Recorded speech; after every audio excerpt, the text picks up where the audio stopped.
चलिए विजय कौशिक जी, आपसे सवाल लेते हैं। अभी राजेश झा जी की आवाज नहीं आ रही है। मेरा आपसे सवाल सर, जिस तरह से पूरी तस्वीर हमने सुबह से अब तक की देखी है, अरविंद केजरीवाल को समन जारी कर दिया गया है और अब ये कहा जा रहा है कि कहीं ना कहीं उनकी भी गिरफ्तारी जो है वो होने वाली है, क्या कहेंगे इस पर? देखिए, मैं आपको बता दूं कि शराब घोटाले को लेकर और उससे पहले जब शराब को बदला गया था तो हमारे कांग्रेस के सभी साथी दिल्ली थे, जिसमें दिल्ली प्रदेश कांग्रेस के अध्यक्ष अमित चौधरी जी और देवेंद्र यादव जी जो कि प्रभारी हैं उत्तराखंड के, इसके अलावा अजय माकन जी और जितने भी नेतागण हैं, उन्होंने घोटाले को लेकर आवाज उठाई थी। और इसी कड़ी में इनके कई मंत्री अंदर जा चुके हैं और हमारा इस मामले में केवल यही कहना है कि अगर केजरीवाल के साथ कुछ गलत हो रहा है, उनके मंत्रियों के साथ कुछ गलत हो रहा है, तो वो कांग्रेस पार्टी के पास आए, हमारे नेताओं के पास आए, अपने सबूत दिखाएं और उसके बाद निश्चित तौर पर अगर वो सही है तो हम उनकी मदद करने की कोशिश करेंगे पूरी, और वो सही नहीं है तो देखिए कांग्रेस पार्टी ऐसी राजनीति कभी नहीं करती जिसमें देश के हितों के साथ, दिल्ली की जनता के हितों के साथ हमें कोई समझौता करना पड़े। जिसने गलत किया है वो अपने कर्मों को भुगतेगा। और इस कड़ी में हम केवल यही कहना चाहते हैं, आम आदमी पार्टी को आधी रात ही हमारी तरफ से जो मदद की जरूरत है वो हमारे पास आए, अपने सबूत दिखाएं और अगर वो सही है तो हम उनकी मदद करेंगे, नहीं तो अपने कर्मों का फल किसी को भी भुगतना ही होता है। तमाम लोगों को अंदर डाला जा रहा है और अब की बार अरविंद केजरीवाल की बारी है, यहाँ पर पूछताछ के लिए बुलाया गया। डर तो वही है कि शाम होते होते संजय सिंह की तरह अंदर न डाल दिया जाए। किसके साथ खड़े हैं, क्योंकि एक तरफ तो गठबंधन में है, सभी लोग एक साथ हैं।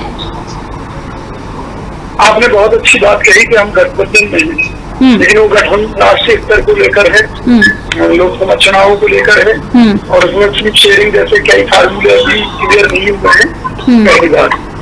दूसरी बात यह है कि बेशक हमारा गठबंधन है, लेकिन किसी भी पार्टी के जो निजी मामले हैं उनसे हमारी पार्टी का कोई लेना देना नहीं है, मैं आपको स्पष्ट कर रहा हूँ। तीसरी बात यह है कि हम ये देख रहे हैं कि भारतीय जनता पार्टी कितनी घात पार्टी है राजनीतिक रूप से।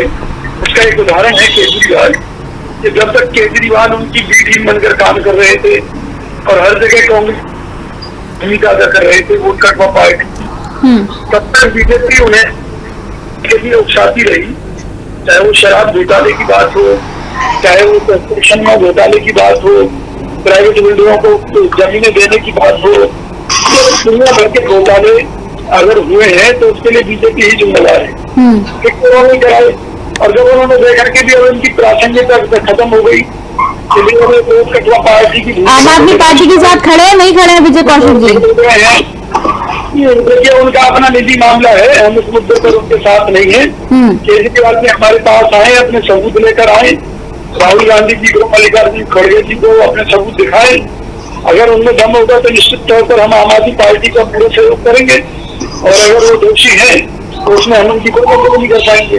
ठीक है, पार्टी में अपना काम करेगा। देखिए, मैं ये कहना चाहता हूँ कि इसमें कोई शक नहीं है कि भारतीय जनता पार्टी की सरकार बहुत से झूठे मुकदमे भी दर्ज करती है और झूठे मामले होते हैं, उनमें जो बीजेपी में शामिल हो जाते हैं वो बादशाह हो जाते हैं, जो बीजेपी के खिलाफ खड़े रहते हैं वो उनके खिलाफ मुकदमे चलते हैं। लेकिन विजय जी, अगर देखा जाए तो इसमें कोई घबराने वाली बात ही नहीं है। आपको ईडी ने समन दिया है, आप जाइए, आप अच्छे हैं, भले हैं, आपके साथ कोई प्रॉब्लम नहीं है।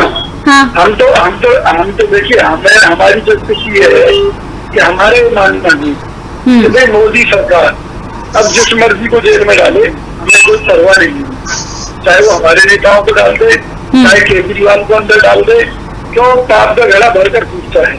तो बीजेपी सरकार के पाप का घड़ा भी भरकर पूछेगा, तो वो उस दिशा में काम कर रहे हैं। और भाई हम तो ये कह रहे हैं, अगर केजरीवाल सही है तो कांग्रेस पार्टी के पास आकर अपनी सबूत रखें, हमसे जो मदद होगी हम करेंगे, क्योंकि हम लोकतंत्र को बचाने में यकीन रखते हैं और वो गलत है तो हमें दिल्ली की माफी मांगनी चाहिए। ठीक है, संगीता जी, मेरे सवाल